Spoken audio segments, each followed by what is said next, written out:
الحمد للہ رب العالمین والعاقبۃ للمتقین والصلاة والسلام علی سید الانبیاء والمرسلین اما بعد فاعوذ باللہ من الشیطان الرجیم بسم اللہ الرحمن الرحیم ان اللہ وملائکتہ یصلون علی النبی یا ایہا الذین آمنوا صلوا علیہ وسلموا تسلیما الصلاۃ والسلام علیک یا رسول اللہ وعلی آلک واصحابک یا حبیب اللہ۔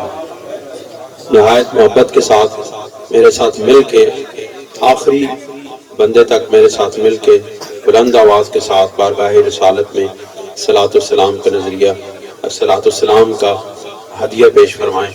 الصلاۃ والسلام علیک یا رسول اللہ وعلی آلک واصحابک یا حبیب اللہ۔ الصلاۃ والسلام علیک یا رسول اللہ وعلی آلک واصحابک یا حبیب اللہ۔ نہایت محترم بزرگوں اور دوستوں، آج ربیع الاول شریف کا چاند نظر آ گیا، آپ سب کو مبارک ہو۔ حضور سرور کونین صلی اللہ علیہ وآلہ وسلم کی ولادت کا مہینہ ہے اور آپ علیہ السلام کی آمد کے ایام شروع ہو چکے ہیں اور عاشقان مصطفیٰ کے دل مچل اٹھے ہیں۔ سرور کونین کے غلام خوشی سے سرشار ہو گئے ہیں۔ آقا علیہ السلام سے محبت کرنے والے ان کے غلام جھوم اٹھے ہیں اور ظاہر و باطن سے اپنے رب کا شکر ادا کرتے ہیں کہ مولا تو نے ہمیں ایک بار پھر ایک ایسا خوبصورت دن نصیب کیا ہے کہ ہم تیری بارگاہ میں پھر شکر گزار ہونے کے لیے اپنے آپ کو تیار کرنے لگے ہیں۔ دوستو، یہ عجیب و غریب اور حسین امتزاج ہے کہ 28 صفر کو حضرت امام ربانی مجدد الفسانی رضی اللہ تعالیٰ عنہ کا عرس مبارک ہے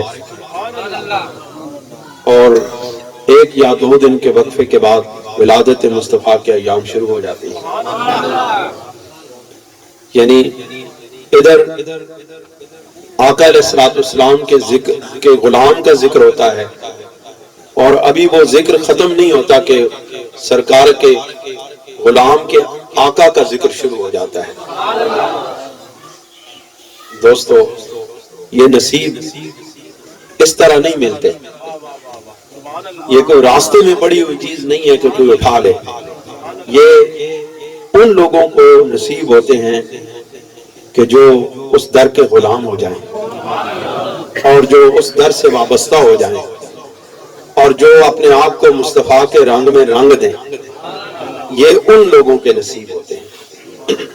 دوستو اور بزرگوں، میں آپ کے سامنے قرآن مجید کی سورہ کاف کی چند آیات اولیاء اللہ کی شان میں بیان کرنا چاہتا ہوں کہ اللہ کا ولی کا انداز تبلیغ کس طرح ہے، اللہ کا ولی کسی کے عقائد کو بدلتا کس طرح ہے، اللہ کا ولی کسی کے دل میں اترتا کیسے ہے، اللہ کا ولی آنے والے وقت کو کس نظر سے دیکھتا ہے اور اللہ کا ولی اپنے رب کے رازوں سے کس طرح آشنا ہوتا ہے اور پھر اللہ کا ولی کس طرح کسی کو ہدایت کے راستے پر پکڑ کے چلا لیتا ہے۔ سورہ کہف کی آیت نمبر 32 میں اللہ رب العزت نے ایک مثال بیان فرمائی ہے اور اس مثال کے اندر اللہ تعالیٰ نے اپنے ولیوں کے انداز بیان انداز تبلیغ کو بیان کیا ہے، اور ان آیات کا میں نے اس لیے بھی انتخاب کیا ہے کہ یہ آپ کے ماحول سے ملتا جلتا ماحول پیش کیا گیا ہے، یہ آپ کے ماحول کی بات ہے، آپ کے روز کی زندگی کی بات ہے، روزمرہ کے معمولات کی بات ہے، اس لیے آپ کو زیادہ سمجھ آئے گی بات کہ اللہ تعالیٰ بندے کو کس طرح نوازتا ہے، اور جب وہ نوازتا ہے تو پھر اس کے خیالات کس طرح بدلتے ہیں، اور ان بدلے ہوئے خیالات کے لیے اللہ تعالیٰ اپنے بندوں کو جب تعلق عطا فرما دیتا ہے، کسی اپنے رب اپنے بندے کا اس بندے سے تعلق عطا فرما دیتا ہے، تو پھر اللہ تعالیٰ اس کے خیالات کو، اس کے نظریات کو، اس کے عقائد کو تبدیل کیسے کر دیتا ہے۔ دوستوں اور بزرگوں، اللہ تعالیٰ نے یہ ارشاد فرمایا کہ وَاضْرِبْ لَهُمْ مَثَلًا رَجُلَيْنِ جَعَلْنَا لِأَحَدِهِمَا جَنَّتَيْنِ مِنْ أَعْنَابٍ، کہ اور مثال بیان کرو دو میں سے ایک بندے کی، دو بندوں میں سے ایک بندے کی یہ مثال بیان کی جائے کہ جن میں سے ان دو میں سے ایک کو اللہ رب العزت نے انگوروں کے دو باغ عطا فرمائے، اللہ تعالیٰ نے انگوروں کے دو باغ عطا فرمائے، اللہ تعالیٰ نے بندے پر اپنی رحمتوں کو وسیع کیا، اس کو جائیداد کا مالک بنایا، پھر اللہ رب العزت نے اس کو اس وقت کے ماحول کی بہترین کھیتی عطا فرمائی، بہترین رزق عطا فرمایا۔ اللہ رب العزت اس ماحول کو بیان کرتے ہوئے ارشاد فرماتے ہیں کہ جعلنا لأحدهما جنتین من اعناب، کہ ہم نے ان دونوں میں سے ایک کو انگوروں کے دو باغ عطا فرمائے، وَحَفَفْنَاهُمَا بِنَخْلٍ، اور اللہ رب العزت نے ان انگور کے باغوں کو اتنا خوبصورت بنایا کہ وَخَفَفْنَاهُمَا بِنَخْلٍ، اللہ رب العزت نے ان باغوں کے ارد گرد کھجوروں کے درخت اگا دیے، یعنی باغ ہے، انگور اگے ہوئے ہیں، انگوروں کی بیلیں لٹک رہی ہیں، ان کے ساتھ پھل لگے ہوئے ہیں، اور اللہ رب العزت نے ان باغوں کے ارد گرد چاروں طرف کھجور کے باغ اگا دیے، کھجور کے پودے اگا دیے۔ جس طرح کوئی فصیل کھڑی ہوتی ہے، جس طرح کسی فصیل کے اندر محفوظ مقام کے ارد گرد کسی مقام کو محفوظ بنانے کے لیے کوئی فصیل بنائی جاتی ہے، اللہ رب العزت نے ان باغوں کے ارد گرد ان کھجوروں کی فصیل بنا کے ان کو محفوظ بھی کر دیا ہے۔ دوستو، اس کو ذرا نگاہ روحانیت کی طرف دیکھو کہ اللہ تعالیٰ نے بندے کو ایک ظاہر کا باغ عطا فرمایا ہے، ایک باطن کا باغ عطا فرمایا ہے، سمجھے کہ نہیں؟ دو باغ عطا فرمائے اللہ رب العزت نے اس کو انگوروں کے، لیکن یاد رکھو اللہ تعالیٰ کہ قرآن مجید کے ظاہر معنی بھی ہیں اور باطن کے معنی بھی ہیں۔ جس طرح اللہ تعالیٰ نے دو باغ عطا فرمائے بندے کو انگوروں کے، اس طرح اللہ تعالیٰ نے بندے کو دو باغ، ایک ظاہر کا عطا فرمایا، ایک باطن کا عطا فرمایا، اور اس کے ارد گرد کھجوروں کی باڑ عطا فرمائی، اس کے ارد گرد اللہ تعالیٰ نے حفاظتی سامان مہیا کیے کہ ان باغوں کی حفاظت کی جائے۔ اور اللہ کریم پھر ارشاد فرماتے ہیں وَجَعَلْنَا بَيْنَهُمَا زَرْعًا، پھر اللہ رب العزت نے ان کھجوروں کی باڑ کے درمیان میں سے اللہ تعالیٰ نے کھیتی اگائی، یعنی باغ بھی ہے، کھجوروں کے باغ بھی ہیں، انگوروں کے باغ بھی ہیں، اور ان کے درمیان اللہ تعالیٰ نے کھیتی اگا دی ہے، لہلہاتی ہوئی کھیتیاں بھی نظر آتی ہیں۔ کیا ہے؟ انسان کا ایک ظاہر ہے، اور ایک باطن کا باغ ہے. اللہ رب العزت نے ان کے درمیان اعمال کی کھیتی اگا دی ہے. جس کا دل چاہتا ہے اس میں اپنے اعمال اگاتا ہے, اس میں بیج ڈالتا ہے اپنے اعمال کا. اللہ رب العزت ان اعمال کی فصل کو اٹھاتا ہے اور خوبصورت بناتا ہے. دیکھنے والوں کو وہ لہلاتی ہوئی کھیتیاں نظر آتی ہیں اور دیکھنے والوں کو وہ حسن عمل نظر آتا ہے. اس کے ظاہر اور باطن کے جب درمیان یکجہت پیدا ہوتی ہے, اللہ رب العزت کے اور اللہ کے محبوب کے حکموں کے تابع جب ہو جاتا ہے, تو اس کے درمیان ایک ایسے اعمال کی کھیتی اگتی ہے. لوگ اس کو دیکھ دیکھ کے خوش ہوتے ہیں کہ یہ اللہ کے محبوب کا بندہ جا رہا ہے. اللہ تعالیٰ فرماتے ہیں کہ وہ صرف باغ نہیں تھے. کلتا الجنتین اتت کلتا الجنتین آتت اکلها ولا تظلم منہ شیئا. پھر اللہ رب العزت نے ان باغوں کو بھرپور فصل عطا فرمائی, بھرپور پھل عطا فرمائے, اور ان میں سے ذرا سی بھی کوئی بے اعتدالی نہیں تھی. ہر چیز اپنے اپنے اعتدال کے مطابق اپنے اپنے مقام پر لگی ہوئی تھی, اپنے اپنے مقام پر کھڑی ہوئی تھی. ہر فصل اپنے اپنے مقام پر ایک خوبصورتی کا منظر پیش کر رہی تھی. ہر خوشہ, کھجوروں کا ہر خوشہ اور انگوروں کا ہر خوشہ, کبھی کوئی اس کے اندر بے اعتدالی نہیں تھی. ہر چیز اپنے اپنے مقام پر خوبصورتی دکھا رہی تھی.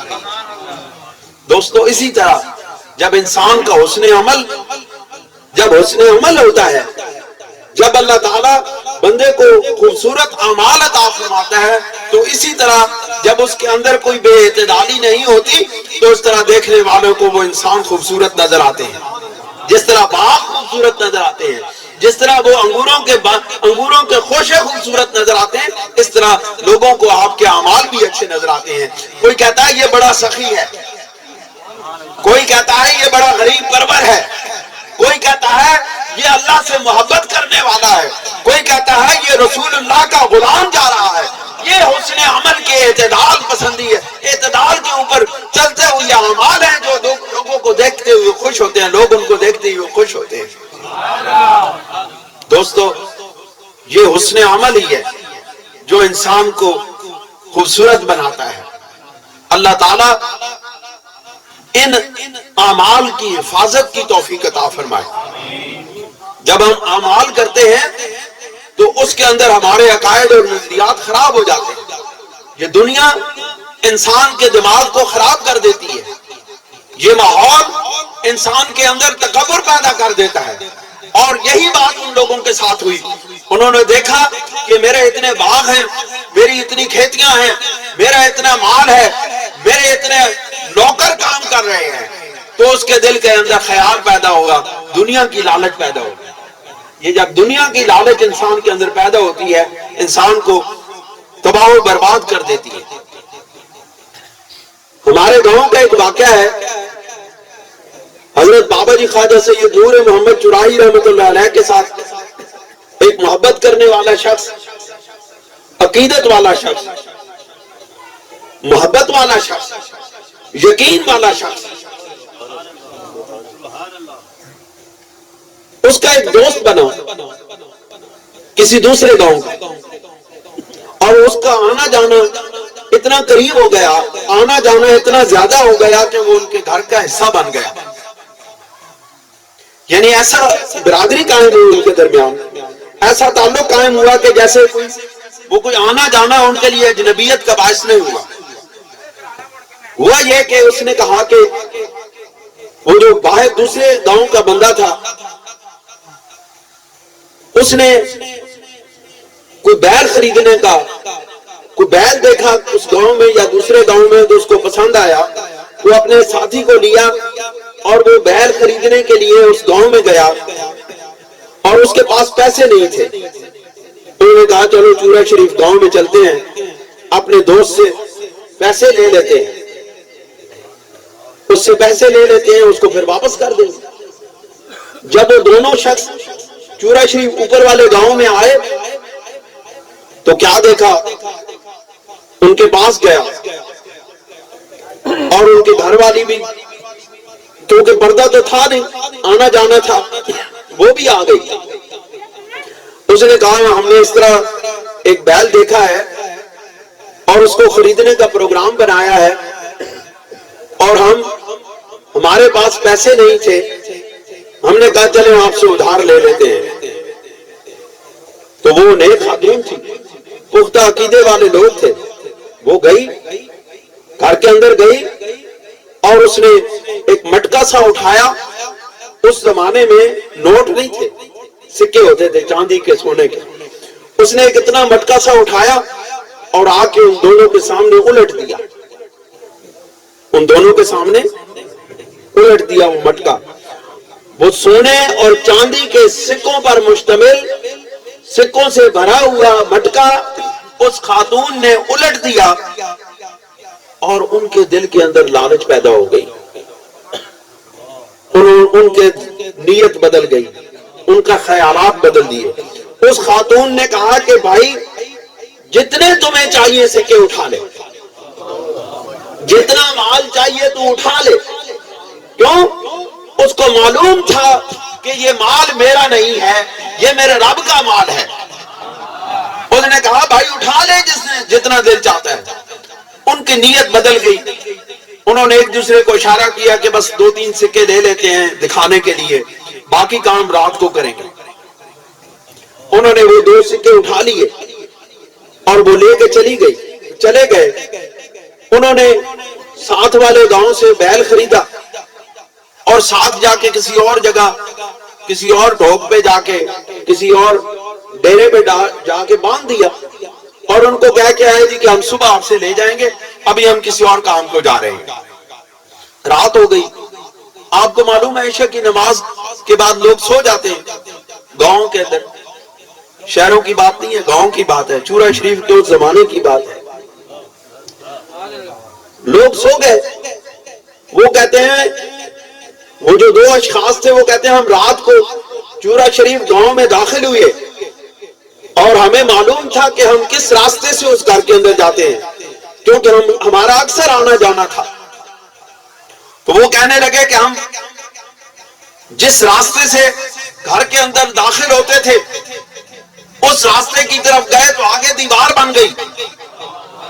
کہتے ہم پلٹ کے پچھلے راستے سے آئے، ہمیں وہ بھی راستہ معلوم تھا کہ ہم اس گھر میں داخل ہو کے وہ سامان، وہ مال چوری کر لیں گے۔ وہ کہتے ہیں ہم پچھلے راستے سے داخل ہونے کی کوشش کی تو جس طرف جاتے تھے دیوار بن جاتی تھی، جس راستے سے جاتے تھے ہمارے اوپر ایسی دیوار ہمارے سامنے بن جاتی تھی جس کے اوپر چڑھنا بھی ممکن نہیں ہوتا تھا۔ کہتے ہیں ہم ساری رات کبھی اس طرف آتے تھے تو سامنے دیوار ہوتی تھی، کبھی ادھر جاتے تھے تو سامنے دیوار ہوتی تھی، کبھی پیچھے سے آتے تھے تو سامنے دیوار ہوتی تھی۔ کہتے ہیں اس طرح کرتے کرتے فجر کا وقت ہو گیا۔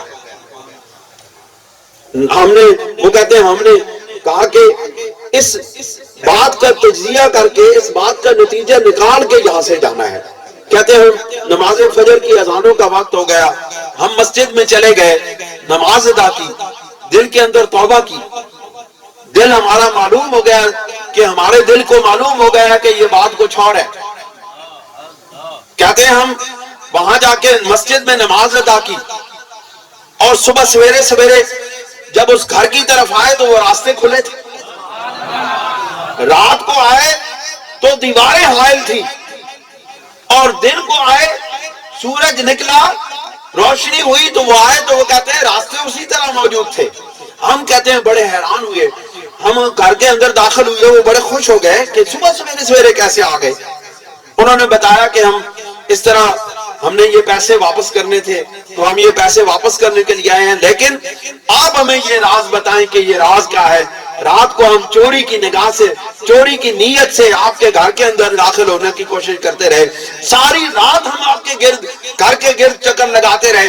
آپ کو پتا ہے کہ اس وقت دروازے نہیں ہوتے تھے، گیٹ نہیں ہوتے تھے گھروں کے اندر، جیسے آج بھی آپ کے یہاں پہ گاؤں میں کوئی گیٹ، بہت سارے گھروں کے اندر گیٹ نہیں ہے، تو وہاں گیٹ نہیں تھے۔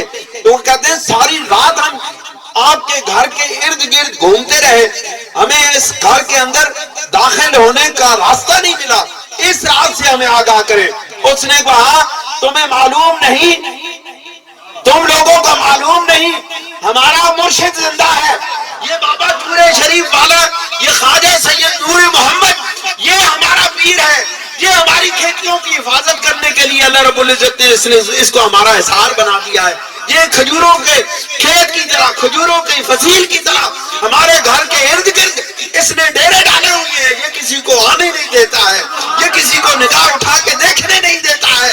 اس گھر کے اندر کوئی چوری کی نیت سے آئے تو کسی گھر کے اندر وہ داخل نہیں ہونے دیتا ہے۔ ہمارا بابا اتنی عظمتوں والا ہے۔ یہ سچا واقعہ ہے، یہ حقیقی۔ اللہ رب العزت پھر فرماتے ہیں کہ وَفَجَّرْنَا خِلَالَهُمَا نَهْرًا، اللہ رب العزت نے ان کھیتیوں کے درمیان نہر بہا دی۔ اب وہ کھیتیاں ہیں، اس کے کھجوروں کے گرد باغ ہیں، درمیان میں انگوروں کے باغ ہیں، اس کے اندر نہر چل رہی ہے، یہ رحمت کی نہر چل رہی ہے، یہ ہر کسی کو سیراب کرنے والے اللہ کی ولیوں کی نہر چل رہی ہے۔ وہ نہر چل رہی ہے، وہ ان کھیتوں کو سیراب کرتی چلی جاتی ہے، جو اس سے فائدہ اٹھانا چاہتا ہے اللہ تعالیٰ اس کو سیراب کرتا چلا جاتا ہے اور کھیتیوں کو۔ پھر کہتے ہیں کہ وَقَانَ لَهُ ثَمَرٌ، اور ان کے لیے اللہ رب العزت نے اس کو پھلدار کیا، اس کی وجہ سے اللہ تعالیٰ نے وہاں پہ پھل اگائے۔ فَقَالَ لِصَاحِبِهِ وَهُوَ يُحَاوِرُهُ أَنَا أَكْثَرُ مِنْكَ مَالًا وَأَعَزُّ نَفَرًا، وہ جو کھیتیوں کا مالک تھا، باغات کا مالک تھا، وہ اپنے دوست سے کہنے لگا کہ اللہ رب العزت نے مجھے بڑے مال سے نوازا ہے اور بڑی عزتوں سے نوازا ہے۔ کہنے لگا کہ میں وہ باتوں میں گفتگو ہو رہی ہے، اب گفتگو ہو رہی ہے دونوں کے درمیان، تو جو مالدار تھا وہ اس گفتگو کے دوران میں اپنے دوسرے غریب ساتھی کو کہنے لگا کہ میرے پاس بڑا مال ہے، میرے بڑے باغات ہیں، میرے پاس بڑی مال و دولت ہے، مجھے اللہ تعالیٰ نے بڑی عزتیں عطا فرمائی ہیں، اور یہ سب میری اپنی ذات کی وجہ سے ہے۔ انہوں نے کہا یہ میری اپنی ذات کی وجہ سے، یہ میری محنت کی وجہ سے ہے، میرے اتنے نوکر ہیں، مال ہے، اسباب ہیں، سب کچھ ہے۔ دوستو پھر وہ کہنے لگا کہ وَدَخَلَ جَنَّتَهُ وَهُوَ ظَالِمٌ لِنَفْسِهِ، پھر وہ اپنے باغات میں داخل ہو گیا اور وہ اپنے جان پر ظلم کرنے والا تھا، یعنی اس نے اس ساری مال و دولت کو اور ان اسباب کو اور ان باغات کو اللہ کا کرم نہیں قرار دیا، اس نے کہا کہ یہ میری محنت کا نتیجہ ہے، یہ میری کمائی ہے، یہ باغات میرے لگائے ہوئے ہیں، یہ میرے نوکروں کی محنتوں کا ثمر ہے کہ اس کے اندر پھل اگے ہوئے ہیں۔ اور پھر وہ دوست کیا کہتا ہے سنیے، کہتا ہے کہ قَالَ مَا أَظُنُّ أَن تَبِيدَ هَٰذِهِ أَبَدًا، اور پھر وہ کہنے لگا کہ مجھے یہ گمان ہے کہ یہ کبھی بھی برباد نہیں ہوگی کھیتیاں، یہ ہمیشہ اسی طرح لہلہاتے کھیت رہیں گے، یہ باغات ہمیشہ ہرے بھرے رہیں گے، یہ پھل اگتے رہیں گے، لوگ اس کو کھاتے رہیں گے، ہم منڈیوں میں لے جا کے اس کو بیچتے رہیں گے۔ اب اس کے خیالات کی عکاسی کرتے ہوئے اللہ تعالیٰ فرماتے ہیں، وہ کہتے ہیں وَمَا أَظُنُّ السَّاعَةَ قَائِمَةً، اور مجھے گمان نہیں ہے کہ قیامت قائم ہوگی۔ اب وہ مال کے اندر اتنا منہمک ہوا کہ اس کو اپنی ہاتھوں کی کمائی قرار دینے لگا اور کہنے لگا کہ یہ اس کو اب دنیا کی کوئی طاقت تباہ نہیں کر سکتی، اور تیسری بات یہ ہے کہ قیامت بھی قائم نہیں ہوگی۔ اب دیکھو وہ اللہ سے اتنا دور ہوا کہ وہ اللہ کا بھی انکار کر بیٹھا، اللہ رب العزت کے آفات و بلیات کی قدرت کا بھی انکار کر بیٹھا، اور اللہ رب العزت کے اس یوم حساب کا بھی انکار کر بیٹھا جو دنیا کے اعمال کے نتیجوں کی صورت میں انسان کو بھگتنا ہوگا۔ دوستو یہ بڑی توجہ کی بات ہے، سنیے اللہ رب العزت ارشاد فرماتے ہیں وَلَئِن رُدِدتُّ إِلَىٰ رَبِّي لَأَجِدَنَّ خَيْرًا مِنْهَا مُنْقَلَبًا، پھر وہ ایک قدم اور آگے بڑھا۔ جب بغاوت انسان کے اندر آتی ہے نا، جب انسان اللہ سے دور ہوتا ہے اس کے خیالات میں اس طرح بغاوت پیدا ہوتی ہے، پھر وہ کہنے لگا کہ اگر میں اللہ رب العزت کے سامنے پیش بھی ہو گیا، اگر بالفرض، اس نے کہا بالفرض اگر قیامت قائم بھی ہو گئی، میں اللہ کے سامنے چلا بھی گیا، تو میرے پاس اتنا مال ہے، اتنے اسباب ہیں کہ میں ان کو دے کر کے میں اس کے بدلے میں اپنی آسانیاں خرید لوں گا۔ انہوں نے کہا میرا کچھ بھی نہیں بگڑے گا، میرے پاس مال اسباب اتنے زیادہ ہیں کہ میں اگر اپنے رب کے پاس پیش بھی ہو گیا پھر بھی میں وہاں مال و دولت اور اسباب خرچ کر کے وہاں آسانیاں خرید لوں گا۔ اس نے سمجھا ہے کہ قیامت کے بعد جو جنت، دوزخ اور حشر کا میدان ہے یہ کوئی مارکیٹ ہے، وہ مارکیٹ نہیں ہے، وہ اللہ کے بندوں اور اللہ کے محبوب کے غلاموں کی مارکیٹ ہے۔ وہاں صرف سودا ملے گا تو اللہ کے محبوب کے غلاموں کو ملے گا، اور من چاہا سودا ملے گا، جو چاہو گے سودا ملے گا، لیکن شرط محبوب کی غلامی کی ہے۔ تو وہ کہنے لگا کہ قال له صاحبه وهو يحاوره۔ اب دیکھو اب اللہ کے ولی کی بات، اللہ کے ولی نے اسے کہا، یہ نہیں کہا اوے تو کی کہہ رہے، انہیں ڈانٹا نہیں، تو نے کفر کیا، تو نے غلط کام کیا، تمہاری سوچ غلط ہے۔ اس نے بھی کہا، گفتگو کی۔ اب یہ طریقہ ہے اللہ کے ولی کس طرح حالات بدلتے ہیں، واقعات بدلتے ہیں، دل بدلتے ہیں، خیالات بدلتے ہیں، نظریات بدلتے ہیں۔ یہ حکمت، یہ میں آپ کو اس لیے سکھا رہا ہوں کہ آپ بھی اللہ تعالیٰ کے ولیوں کے ساتھ جڑے ہوئے لوگ ہو، آپ بھی اپنا طریقہ بدلو۔ اگر کوئی غلط بات کرے تو اس کے سر پہ لاٹھی مت مارو، اس کو نادان سمجھتے ہوئے، لا علم سمجھتے ہوئے، بے علم سمجھتے ہوئے اس کی اصلاح کی کوشش کرو، پیار سے، محبت سے اس کو سمجھانے کی کوشش کرو۔ تبلیغ دین اس کا مطلب ہے، تبلیغ دین کا مطلب ہے محبت سے رب کے ساتھ جوڑ دو۔ رب کے ساتھ جوڑنے کا نام ہی در حقیقت ولایت کا کام ہے۔ اللہ کے ولیوں نے لوگوں کو محبت کے ساتھ جوڑا ہے، ان کو توڑا نہیں ہے۔ وہ ہمارے چورا شریف میں ایک نعرہ لگتا تھا، اب وہ سب کچھ ختم ہو گیا، اب نئی چیزیں داخل ہو گئی ہیں۔ تو جب ہمارے بزرگ، ہمارے والد گرامی جب گھر سے نکلتے تھے بابا جی صاحب خواجہ سید نور محمد چرائی رحمۃ اللہ علیہ کے مزار پر حاضری کے لیے، اس مبارک کے لیے، تو وہ لوگ کلمہ پڑھتے ہوئے جاتے تھے اور پڑھتے جاتے تھے لا الہ الا اللہ لا الہ الا اللہ، پڑھو لا الہ الا اللہ لا الہ الا اللہ الا اللہ لا الہ الا اللہ۔ یہ کلمہ پڑھتے جاتے تھے اور درمیان میں نعرہ لگتا تھا کہ سب نال توڑ رب نال جوڑ۔ تسی بھی نعرہ مار دو، یاد تازہ ہو جائے۔ سب نال توڑ، سب نال توڑ، سب نال توڑ، ہاں رب کے ساتھ جوڑنا یہ اللہ کے ولیوں کا کام ہے۔ تو اس نے کیا کہا، وَهُوَ قَالَ لَهُ صَاحِبُهُ، اس کے دوست نے اسے کہا، وَهُوَ يُحَاوِرُهُ، اور وہ گفتگو کر رہا تھا اس سے،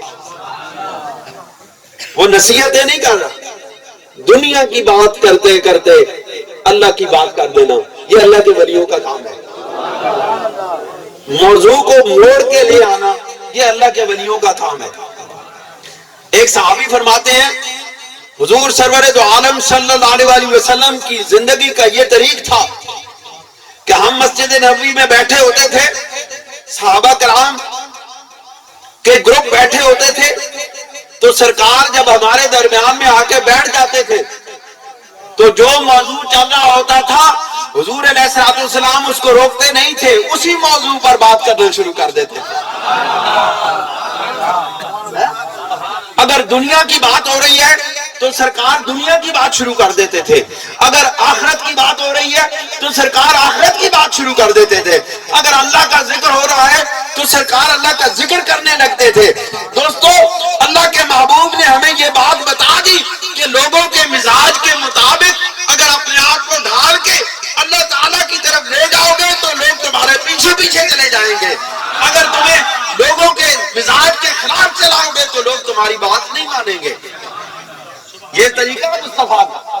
مصطفیٰ سمجھاتے کس طرح ہے کہ جو آپ وہ صحابی فرماتے کہ اگر ہم کوئی شگفتگی کی بات کر رہے ہوتے تھے، اگر ہم ہنسی مزاح کی بات کر رہے ہوتے تھے تو رسول اللہ صلی اللہ علیہ وسلم آ کے ہمارے درمیان بیٹھ جاتے اور شگفتگی کی باتیں شروع کر دیتے تھے، وہ بھی ہمارے ساتھ حسن مزاج کی بات شروع کر دیتے تھے۔ یہ سرکار کا طریقہ ہے، یہ میرے آقا کا زندگی کا طریقہ ہے۔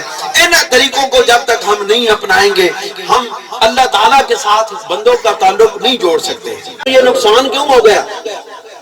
یہ جو ہدایت کا راستہ ہے یہ بند کیوں ہو گیا؟ میں کھلی کھلی بات کرنے والا بندہ ہوں جی، میں وہ اس طرح کی تقریر نہیں کر سکتا۔ میں آپ کے سامنے یہ بات رکھنا چاہتا ہوں کہ یہ ہدایت کے راستے مسدود کیوں ہو گئے، ہدایت کیوں بند ہو گئی؟ وجہ یہ ہے، اس کی وجہ یہ ہے کہ ہم نے سرور دو عالم صلی اللہ علیہ وسلم کے طریقے چھوڑ دیے ہیں۔ اب پیر اور مرید کے درمیان گیپ بڑھ گیا ہے، اب پیر صاحب کے ساتھ ملنا مشکل ہو گیا ہے۔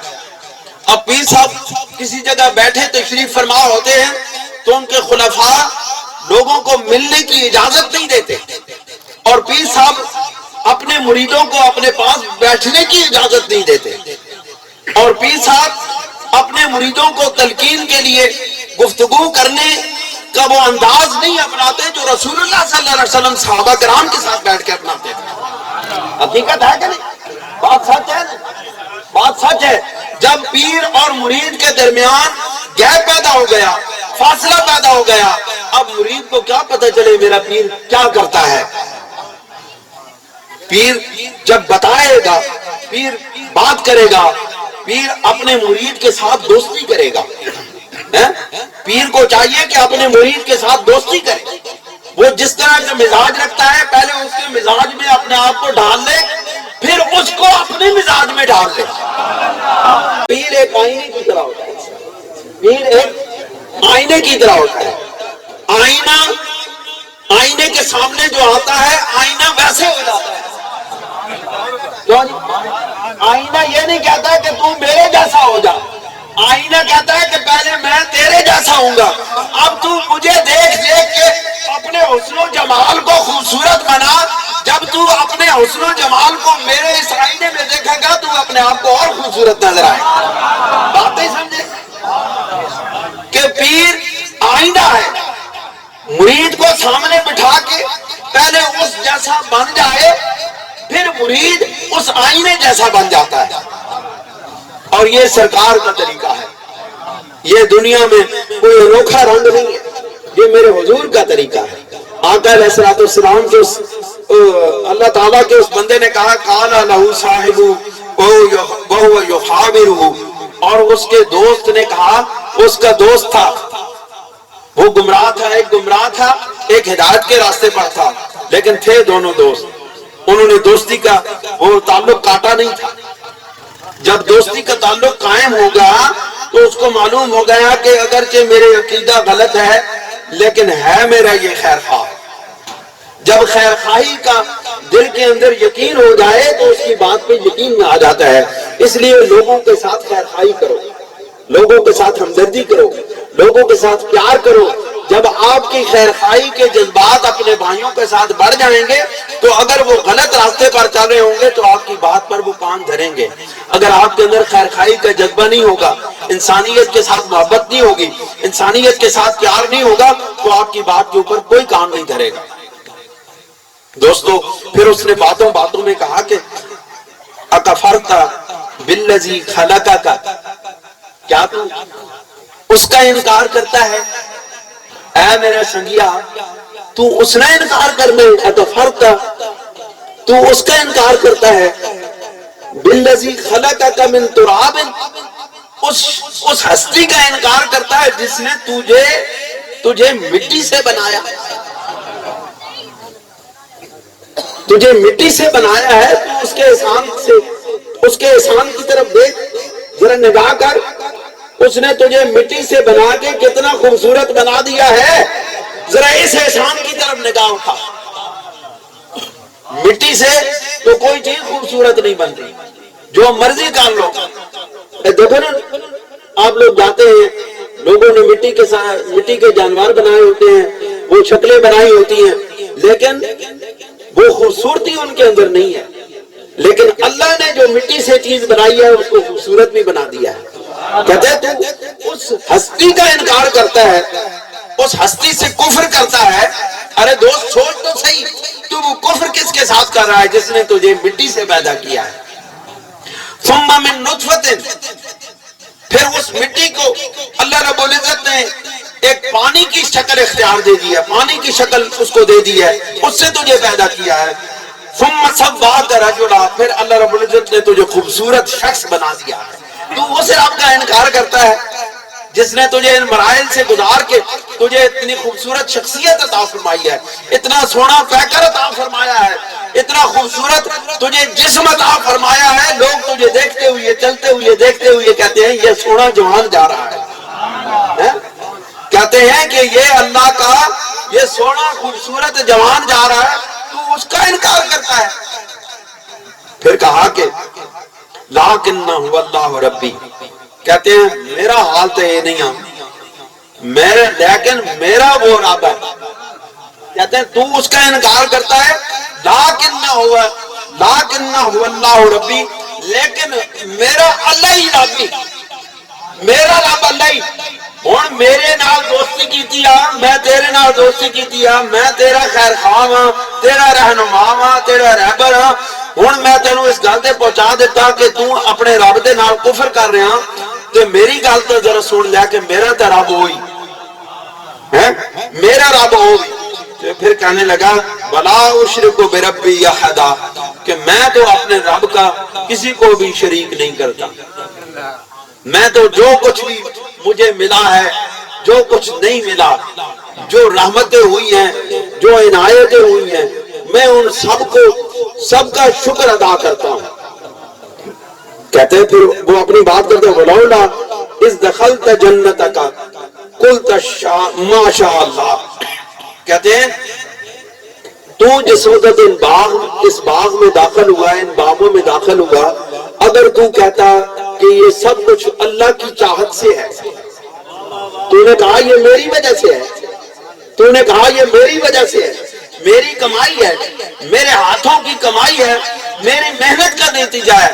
اب اس کی فکر کو تبدیل کر رہے ہیں وہ دوست، اس کی فکر کو تبدیل کر دیا، کہتا ہے اگر تو جو جس چیز کو اپنی طرف منسوب کرتا ہے، اگر اس کو اللہ کی طرف سے کہتا کہ یہ اللہ کی چاہت کی وجہ سے ہے، اور پھر کہتا ہے کہ لا قوت الا باللہ، اللہ رب العزت کے سوا کسی کے پاس کوئی طاقت نہیں ہے، تو پھر کہتا ہے ان ترانی انا اقل منک مالا وولدا، کہتے ہیں اگر تو یہ دیکھتا ہے، ان ترانے اگر تو دیکھتا ہے انا اقل منک مالا وولدا، کہ میرے پاس مال بھی تھوڑا ہے، اولاد بھی تھوڑی ہے۔ اس نے کہا تھا نا کہ میرے پاس مال بھی زیادہ ہے، اولاد بھی زیادہ ہے۔ اس نے کہا تو اگر یہ سمجھتا ہے کہ میرے پاس مال بھی کم ہے، اولاد بھی کم ہے، تو پھر کیا ہے؟ وہ کہتے ہیں فَعَسَىٰ رَبِّي أَن يُؤْتِيَنِي خَيْرًا مِّن جَنَّتِكَ، تو میرا رب پر اتنا مجھے کامل یقین ہے کہ میرا رب بہت عنقریب مجھے تیرے ان باغوں سے بہتر باغ عطا فرمانے والا ہے۔ میرا یقین کامل ہے، تو نے اس کو اپنی محنت قرار دیا، لیکن تو کہتا ہے کہ میرے پاس مال بھی نہیں ہے، تو کہتا ہے میرے پاس اولاد بھی نہیں ہے، لیکن میرے رب پر یقین اتنا کامل ہے، میرے رب پر میرا اتنا یقین کامل ہے کہ میں اپنی نگاہوں سے دیکھ رہا ہوں کہ وہ مجھے بہتر عطا فرمانے والا ہے۔ اس کا مطلب ہے اللہ تعالیٰ کا ولی آنے والے وقت کو اپنی نگاہوں سے دیکھ لیتا ہے کہ کیا ہونے والا ہے۔ لوگ کہتے ہیں نبی کو معلوم نہیں کہ آنے والے وقت میں کیا ہوتا ہے، اللہ کہتا ہے میرا ولی دیکھ لیتا ہے آنے والے وقت میں کیا ہونے والا ہے۔ اللہ تعالیٰ پھر فرماتے ہیں کہ اس نے کہا فَعَسَىٰ رَبِّي أَن يُؤْتِيَنِي خَيْرًا مِّن جَنَّتِكَ، تیری جنت کو اللہ تعالیٰ مینوں بڑیاں چنگیاں جنتاں عطا فرمان والا ہی، مینوں بڑے سونے مال عطا فرمان والا ہی، مینوں اپنے رب تے بڑا پکا یقین ہی، تیرا تے کچا یقین ہے مٹ جا سیا۔ پھر اللہ تعالیٰ اپنے ولی کی نگاہوں کی طاقت کو بیان کرتے ہوئے ارشاد فرماتے ہیں، اللہ تعالیٰ کہتے ہیں وَيُرْسِلَ عَلَيْهَا حُسْبَانًا، کہ وَيُرْسِلَ عَلَيْهَا حُسْبَانًا مِّنَ السَّمَاءِ، کہ وہ اللہ کا ولی کہتا ہے کہ یہ جو تیرے خوبصورت باغ ہیں، یہ جو تیری جنتیں ہیں، یہ جو تیری جنتیں ہیں، یہ جو خوبصورت باغ ہیں تیرے، تو اگر یہ میں اپنی نگاہوں سے دیکھ رہا ہوں کہ اللہ تعالیٰ اس کے اوپر آسمان سے عذاب نازل کرنے والا ہے۔ اللہ کا ولی کہتا ہے، اللہ کا ولی کہتا ہے کہ میں دیکھ رہا ہوں اپنی نگاہوں سے۔ یہ قرآن کہہ رہا ہے، کسی بندے کا کلام نہیں ہے، اللہ کا کلام ہے۔ اللہ اپنے ولی کی شان بیان کرتے ہوئے کہتا ہے، وہ کہتا ہے وَيُرْسِلَ عَلَيْهَا حُسْبَانًا مِّنَ السَّمَاءِ فَتُصْبِحَ صَعِيدًا زَلَقًا، کہ میں یہ اپنی نگاہوں سے دیکھ رہا ہوں کہ اللہ تعالیٰ اس پر عذاب نازل فرمانے والا ہے آسمان سے، وہاں سے بجلیاں گرنے والی ہیں، وہاں سے تباہیوں بربادیوں کے سامان اس کے اوپر آنے والے ہیں، اور یہ بالکل چٹیل میدان بن جانے والا ہے۔ اللہ کے ولی نے پہلے دیکھ لیا کہ یہ چٹیل میدان بننے والا ہے، یہ صبح کے وقت کل جب دیکھو گے تو یہ ہرے بھرے باغات ختم ہو جائیں گے، یہ ساری چیزیں مٹ جائیں گی، مجھے اپنی نگاہوں سے نظر آ رہا ہے، تیری جنتیں ختم ہو جائیں گی، میرا رب مجھے اس سے بہتر جنتیں عطا فرمانے والا۔ تو پھر فرمایا او یصبح ماؤہا غورا فلن تستطیع لہ طلبا، یا پھر اللہ تعالیٰ یہ جو تیرے باغ کو سیراب کرنے والا پانی ہے، اس کو اللہ تعالیٰ اتنا نیچے لے جائے گا، زمین کے اندر کھینچ لے گا کہ تو جہاں سے بھی ڈھونڈتا پھرے گا تجھے ان کھیتیوں کو سیراب کرنے والا پانی نہیں ملے گا۔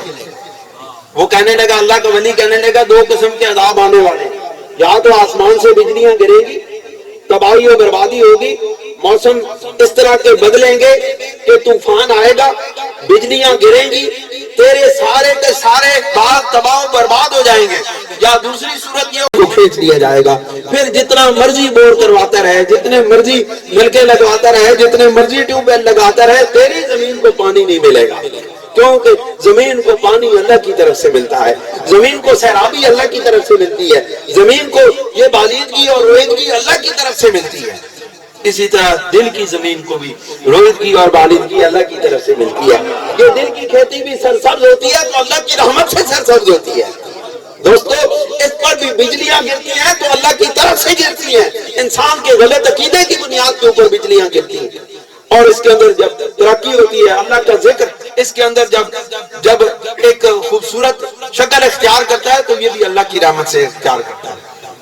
پھر وہ فرمانے لگے، بس آخری بات، آخری چند باتیں، وَلَمْ تَكُنْ لَهُ فِئَةٌ يَنْصُرُونَهُ، اور اس کے لیے کوئی ایسی چیز نہیں تھی، کوئی ایسا گروہ نہیں تھا جس کو جو وہ مدد کرتا من دون اللہ، اللہ کے سوا، وَمَا كَانَ مُنْتَصِرًا، اور کوئی شخص کوئی چیز بھی اس کی امداد کرنے والی نہیں تھی۔ هُنَالِكَ الْوِلَایَةُ لِلَّهِ، یہ اللہ تعالیٰ کی قدرت، طاقت اور شان و شوکت کا مظاہرہ ہے۔ اللہ تعالیٰ وہ بندہ اس کو کہتے ہیں کہ یہ ہے، جب اس کی کھیتیاں تباہ ہو گئیں، برباد ہو گئیں، تو اس کو اٹھا کے پکڑ کے کہتا ہے کہ یہ میرے اللہ رب العزت کی حکومت کا، قدرت کا مشاہدہ، مظاہرہ کر، دیکھ ذرا میرے رب کی قدرت کا مشاہدہ دیکھ۔ تو وہ کہنے لگا وہ خیر ثوابا و خیر عقبا، کہتے ہیں وہی اسی کی طرف سے بہترین ثواب ہے اور اسی کی طرف سے بہترین جو ہے انجام ملنے والا ہے۔ تو دوستو اس نے بڑی خوبصورتی کے ساتھ اپنے دوست کے عقیدے اور نظریات کو بدل دیا۔ انہوں نے کہا کہ ہر چیز کو اپنے رب کی طرف لوٹا کے دیکھ، اپنے رب کی طرف اس کو پھیر کے دیکھو تو تمہیں معلوم ہو جائے گا کہ رب کی رحمتیں کتنی وسیع ہیں۔ اللہ تعالیٰ ہمیں عمل کی توفیق عطا فرمائے۔ وآخر دعوانا ان الحمدللہ رب العالمین۔ یہ ایک سوال میرے پاس آیا ہے، کہتے ہیں کہ اگر کوئی پیر بدلنا چاہے تو کوئی طریقہ ہے؟ دیکھیں دوستو، پیر مقصود نہیں ہے، مقصود اللہ رب العزت کی ذات ہے۔ اور پیر جو ہے وہ اس صورت میں تبدیل کیا جا سکتا ہے کہ جب دو چیزیں، کہ جب آپ کا پیر شریعت کے خلاف ہو، جب آپ کا پیر شریعت کے مطابق زندگی نہ گزارا ہو اور وہ گناہوں میں مبتلا ہو چکا ہو اور وہ توبہ کی طرف نہ آتا ہو۔ دیکھیں ایک بات یاد رکھیں، ہمارے اہل سنت و جماعت کا یہ عقیدہ ہے کہ اللہ تعالیٰ کے نبی کے سوا کوئی معصوم عن الخطا نہیں ہے۔ معصوم عن الخطا صرف رسول اللہ کی ذات ہے۔ محفوظ عن الخطا صحابہ، اہل بیت، اللہ کے ولی، صالحین امت، یہ محفوظ عن الخطا ہے۔ معصوم عن الخطا صرف نبی کی ذات ہے۔ یہ اہل سنت و جماعت کا عقیدہ ہے۔ اور یاد رکھیں اللہ کے ولیوں سے گناہ کبیرہ کا صدور بھی ممکن ہے، لیکن فرق یہ ہے کہ اللہ کا ولی جو ہے وہ گناہ کرنے کے بعد فوراً پلٹ کے توبہ کرتا ہے، لیکن عام جو شخص ہوتے ہیں وہ گناہوں پر گناہ کرتے چلے جاتے ہیں اور وہ اپنے رب کی طرف پلٹ کے نہیں آتے۔ لہذا اگر کوئی شخص مستقل طور پر شریعت کے خلاف چلتا ہے اور انکار کرتا ہے عقائد اہل سنت و جماعت کا، تو اس پیر کی بیعت آٹومیٹکلی ختم ہو جاتی ہے، کیونکہ پیر وہ ہے جو سنت رسول پہ چلے، پیر وہ ہے جو شریعت مصطفیٰ پہ چلے۔ جو شریعت پہ نہیں چلتا ہے وہ پیر نہیں ہے۔ پکی بات، پیر وہ ہے جو شریعت پہ چلے۔ شریعت مصطفیٰ کے بغیر کوئی طریقت نہیں ہے۔ طریقت خادم ہے شریعت مصطفیٰ کی، کیونکہ طریقہ شریعت جو ہے وہ میرے مصطفیٰ کے اعمال کا نام ہے، شریعت میرے مصطفیٰ کے کردار کا نام ہے، شریعت میرے مصطفیٰ کے حسن عمل کا نام ہے۔ جو شخص میرے محبوب کے طریقے کے خلاف چلتا ہے وہ شریعت کے خلاف چلتا ہے، وہ کوئی پیر نہیں، اور اس پیر کی آٹومیٹکلی بیعت ختم ہو جاتی ہے۔ اب دوسری صورت یہ ہے کہ ایک پیر اپنے مرید کی تربیت کرتا ہے۔ در حقیقت یہ پیری مریدی کا نظام، یہ خانقاہی نظام، یہ وہ رسول اللہ صلی اللہ علیہ وسلم کی اتباع میں ہے، کیونکہ رسول اللہ صلی اللہ علیہ وسلم صحابہ کرام کی تربیت فرماتے تھے۔ آپ تربیت کرتے تھے اخلاقی، آپ تربیت کرتے تھے ظاہر کی، آپ تربیت کرتے تھے باطن کی، اور یہی طریقہ اللہ کے محبوب کے غلاموں نے اپنایا ہے کہ وہ ظاہر کی بھی تربیت کرتے ہیں، وہ باطن کی بھی تربیت کرتے ہیں، وہ آپ کے اخلاق کو بھی نگاہ میں رکھتے ہیں، آپ کے ظاہر کے اعمال کو بھی نگاہ میں رکھتے ہیں۔ وہ اس طرح ایک مسلسل تربیت کا ماحول ہے، یہ خانقاہی نظام۔ طریقہ دراصل یہ ہے کہ جب ایک شخص اپنے پیر کے پاس جاتا ہے اور وہ اس کی تربیت کرتا ہے، جب وہ ایک مقام تک اپنے پیر مرید کو پہنچا دیتا ہے تو پھر وہ عموماً پہلے زمانے میں ایسے ہوتا تھا، آج کل تو کاروباری سسٹم ہو گیا نا پیری مریدی، آج کل بعض حالات بدل گئے، آج کل تربیت کو دیکھتے ہی کوئی نہیں ہے۔ موجودہ دور میں پیر اور مرید تربیت کو ختم کر چکے ہیں، تربیتی نظام ہی ختم ہو گئے ہیں خانقاہوں میں، اب صرف کاروباری سسٹم باقی ہے۔ حقیقت سچی بات ہے۔ تو اب پہلے جب پیر اپنے مرید کی تربیت کرنے کے بعد یہ سمجھتا تھا کہ اب یہ لیول اس کا زیادہ ہو گیا، وہ اس کو کہتے تھے اب تم فلاں بزرگ کے پاس چلے جاؤ، اب اس کے پاس چلے جاؤ، تمہارے باقی منازل سلوک وہ طے کرائے گا۔ اب اگر ایک بندہ یہ سمجھتا ہے کہ مجھے پیر اجازت بھی نہیں دے رہے، میرے یہاں پہ کام بھی نہیں بن رہا، ایک تربیت میری نہیں ہو رہی، میرے اندر کا ماحول بدل نہیں رہا، تو وہ خود اپنے پیر کی بے ادبی نہ کرے۔ یاد رکھیں بے ادبی جو ہے وہ ساری چیز کو ختم کر دیتی ہے، اور گستاخی جو ہے وہ ہر چیز کو ختم کر دیتی ہے۔ وہ جو پیر آپ کا شریعت کے مطابق چل رہا ہے اس کی بے ادبی گناہ ہے، اس کی بے ادبی کرنے سے سارا کچھ ضائع ہو جانے کا خطرہ ہے، لہذا اس کی بے ادبی نہ کریں، لیکن کسی اور پیر کے ساتھ اس کی تربیت میں شامل ہو جائیں۔ بہتر طریقہ یہ ہے کہ اپنے پیر سے اجازت لے کے کسی دوسرے کے پاس جائیں، تو اس طرح آپ کے جو اندر کا جو ماحول، جو تربیت ہے وہ انشاءاللہ بہتر ہوتی چلی جائے گی۔ یہ وہ حقائق ہیں جو میں نے آپ کے سامنے رکھے ہیں کہ اس طرح اپنے کسی بھی اپنے جو شریعت کے مطابق زندگی گزارنے والا پیر ہوتا ہے وہ اللہ تعالیٰ کا ولی ہوتا ہے۔ ہو سکتا ہے وہ چیزیں آپ کے سامنے ظاہر کرنے کا اسے حکم ہی نہ ہو، وہ بات کو ظاہر کرنے کا آپ کے سامنے حکم ہی نہ ہو، تو وہ کیسے کرے گا؟ اگر آپ کرامات دیکھنے جائیں گے تو وہ کرامات کو اس کو دکھانے کا حکم نہیں، تو وہ کیسے کرامات آپ کو دکھائے گا؟ حضرت بایزید بستامی رضی اللہ تعالیٰ عنہ کے پاس ایک شخص آیا، کافی عرصہ آپ کے پاس رہا، تو جانے کی اجازت چاہیے اس نے، کہتے ہیں حضور مجھے جانے کی اجازت ہے۔ آپ نے پوچھا کیوں جانے اجازت ہے؟ بڑا مشہور واقعہ آپ نے علماء سے سنا، اس کے ساتھ یہ ملتی جلتی بات ہے، اس لیے میں آپ کو بتا۔ تو حضرت بایزید بستامی رضی اللہ تعالیٰ عنہ پوچھا کیوں جانا چاہتے ہیں؟ انہوں نے کہا جی اتنا عرصہ ہو گیا خدمت کی تھی، کوئی کرامت نظر نہیں ہے۔ آپ نے فرمایا اتنے عرصے میں کوئی رسول اللہ کی سنت کی خلاف ورزی نظر آئی ہے؟ یہ بتا، سنت رسول کی، اتباع رسول سے کوئی ہٹ کے بات دیکھی ہے؟ انہوں نے کہا جی وہ تو کوئی نہیں دیکھی۔ تو آپ نے کہا چلے اس کو بڑی اور کرامت کیڑی ہے اس زمانے سے، شریعت مصطفیٰ دے مطابق، سنت مصطفیٰ دے مطابق، اسوہ رسول کے مطابق زندگی گزاری ہے، اس تو بعد کی اور کرامت تے ولایت کیڑی ہے؟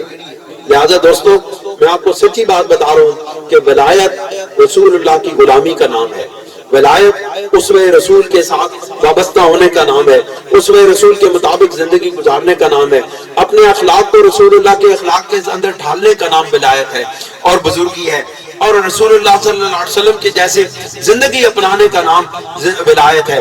اس کے علاوہ ولایت کوئی چیز نہیں ہے۔ ولایت رسول اللہ کی چوکھٹ کے صدقے ملتی ہے۔ قرب الہی رسول اللہ صلی اللہ علیہ وسلم کے قرب کے بغیر نہیں مل سکتا ہے۔ بس یہ آخری بات ہے کہ اگر آپ نے اللہ کا قرب پانا ہے تو رسول اللہ کی غلامی اختیار کرنا۔ وآخر دعوانا ان الحمدللہ رب العالمین۔ جزاکم اللہ خیر۔